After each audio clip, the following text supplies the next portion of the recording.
Hi guys, welcome back to my channel. I'm here with another bariatric update. Today is a Saturday here in Auckland. It's a beautiful evening. I spent the day with my friend and now I'm sitting down here with you guys. So Wednesday just passed. I met with the bariatric surgeon. She was lovely. I've met with her before and we discussed basically the goals that I had set the last time, which was to my portion control and exercise. So I told her that I now have small plates of food and I actually find it quite difficult having a regular size plate of food. My body's gotten used to eating a small amount. I take lunch to course every day. Or no, not every day, most days. Sometimes I treat myself to something locally because there are lots of food outlets near the course that I'm attending. And I go for walks twice a week, and I have now discovered the joys of water walking. I've made a new friend at the course that I attend, and she and I, along with a number of other friends, have attended the local swimming hole where we do water walking. What else did we discuss? So my HbA1c level is down from 74 to 60. So the doctor was quite happy with that. My sugar levels in the morning is between 5 and 6, and in the evening it's between 4 and 5. What else? We talked about the type of operation she'd like to operate on me, which is the sleeve gastrectomy, based on my health and medical history. Excuse me. So she talked about some of the risks involved. For example, maybe nicking something or leaks, and where the leak may happen and how it could happen. She strongly reminded me that after the operation I simply cannot go straight home and think that I can eat like normal, because it's going to cause me damage. We talked about what it would look like post-op as far as the amount of food that I can eat, which is something that was already discussed at previous appointments, but they like to remind you so that you're well aware that you physically cannot eat as much, and if you do, you risk hurting yourself. So because she was happy with how I was tracking now, she approved me for surgery, which means that in the next 3 weeks I will attend an Optifast session.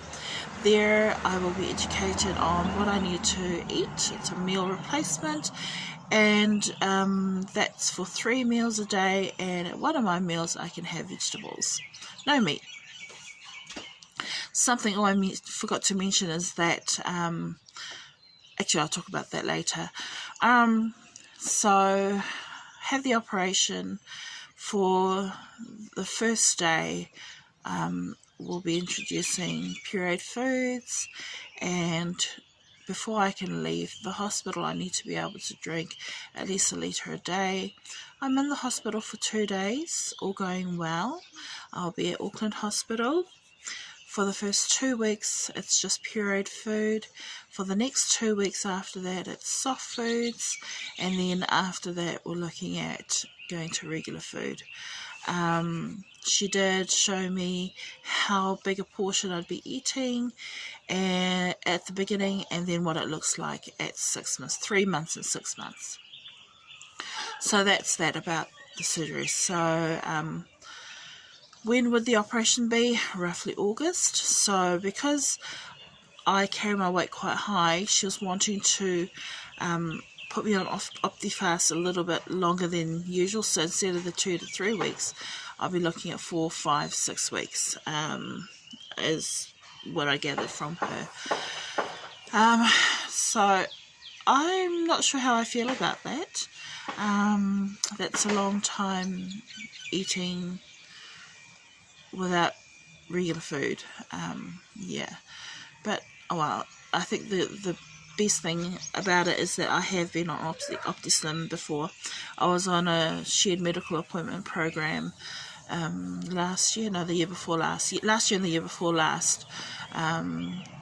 I used OptiSlim because I couldn't afford the OptiFast. It was quite a bit cheaper. So I'm quite familiar with having meal replacements. Now, that was what I discussed with the doctor, so I'm looking at having the operation in August.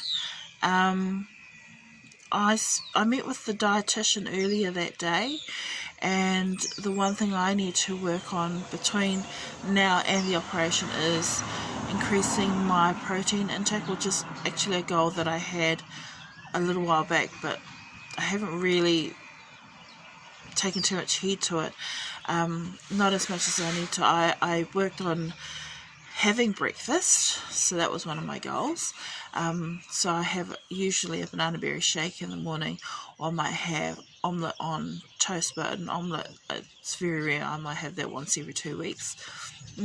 So she said I need to increase my protein intake in the morning, and she recommended having yogurt in my smoothie instead of having the banana. Yeah, so I'm sure I can find other things to eat. I'm not big on cereal. It's not that I don't like it, I'm just not in the habit of eating cereal. My children like it, so you know, I might as well stick at least a spoonful in my smoothie. Maybe that might help. Yeah, and try having yogurt in my smoothie. I'll find something to eat. And what was the other thing? Oh, no, that was it. So that's all I have for now. The next time I speak to you, I would have been in, I'll have an update regarding the OptiFast session in about 3 weeks' time.